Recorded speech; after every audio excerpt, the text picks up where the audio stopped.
Hello. The topic of today's discussion is classification of cost. In this video, we will learn about the different kinds of cost. So let's start. Cost को हम तीन तरह से classify कर सकते हैं. पहला है fix cost, second variable cost and third is semi variable cost. So आइए जानते हैं कि what are these kind of cost. So अगर हम बात करते हैं फिक्स कॉस्ट की, सो यहाँ पर दो तरह से हम इस फिक्स कॉस्ट को समझ सकते हैं. पहला है total amount and second is per unit basis. तो एक केस स्टडी हम लेते हैं. For example, you wanted to study garment manufacturing unit और let's say you wanted to set up a boutique. For that you need a space, you need a building, and assume that you are paying 50,000 rupees per month as rent for that building,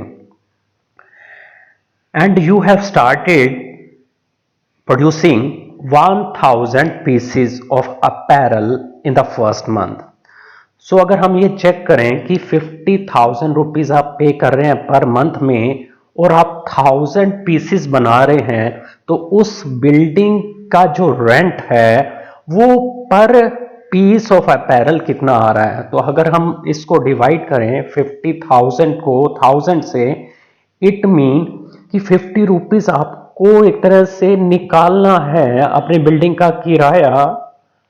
so apparel की cost में वो 50 rupees तो add हो गए because that is costing you. अगर let's assume in second month आप 5000 pieces उसके बना पा रहे हैं, तो अगर हम कैलकुलेट करें 50,000 बाय 5000, तो पर पीस कितनी कॉस्ट आई? 10 रुपीज.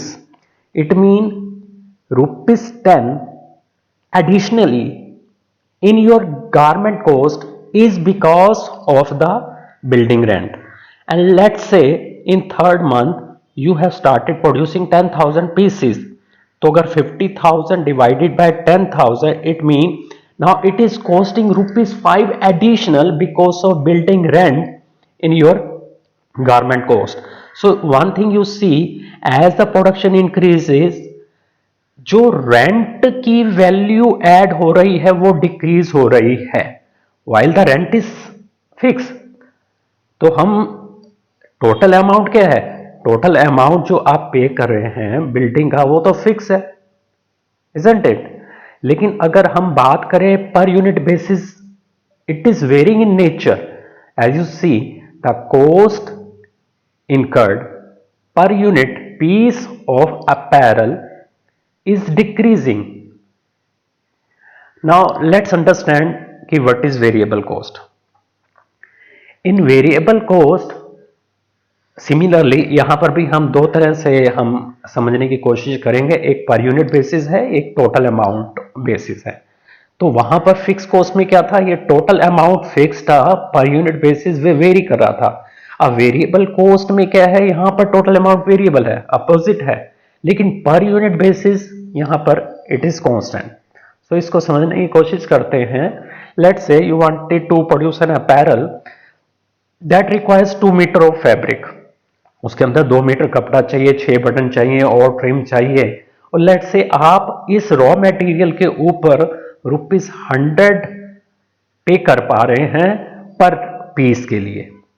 अब चाहे आप उसको कितने भी पीस बनाएं, ये कॉस्ट हमेशा फिक्स रहेगी.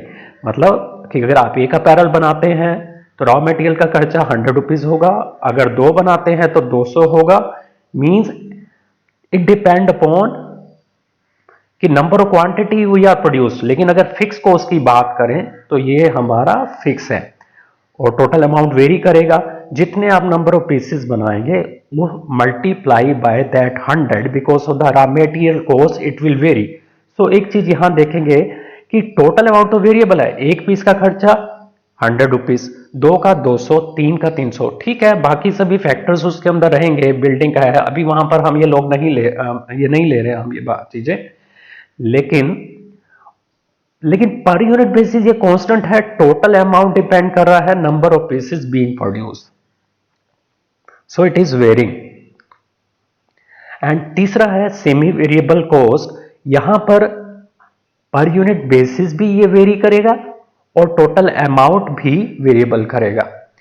सो इस सेमी वेरिएबल कॉस्ट में इनफैक्ट दोनों कंपोनेंट होते हैं, फिक्स कॉस्ट भी रहती है, वेरिएबल कॉस्ट भी रहती है। ये हम अगले वीडियो में आई विल एक्सप्लेन।